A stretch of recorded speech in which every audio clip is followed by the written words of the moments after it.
individual is doing, aggregate those up, just sum them up into some arguable measure of social progress or societal well-being. So we've talked about income as a measure of well-being, we've talked about then the HDI as a measure of well-being, the HDI plus. You can keep on adding more things. In that context, we're kind of proposing an HDI infinity.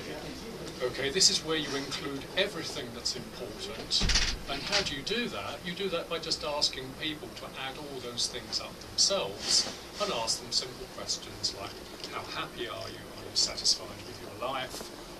Or do you think your standard of living is sufficient for you? Or other kinds of questions on psychological functioning. So this is about as multidimensional as you can get, in a sense that we really are asking, we're not a priori imposing the areas of life that we think should be important for people. We are letting them themselves decide what they think is important, adding it up themselves. They're defining themselves, their own weights, if you like. Some people may think education is more important than others. Same thing to do with income, and that's going to give us just one single number, and that's going to be an individual well-being score. Okay, so we can then ask questions like, is income a good measure of progress? Well, maybe not, because income is going up, but something else is going down, and that's going to give you the phenomenon of, say, happiness less growth, growth that goes with no movements in happiness, and that can happen. And the other key question we're interested in here is what's so special about income anyway? And this brings us back to the microeconomics, actually, of what makes individuals happy.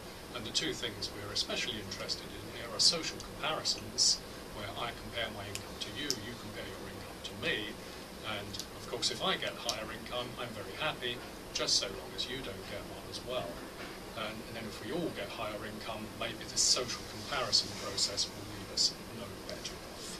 That's one of the things we're interested in.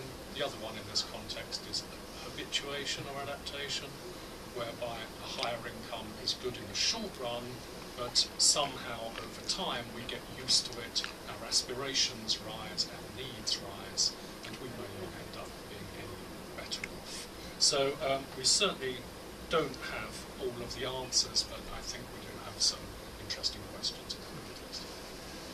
Thank you very much.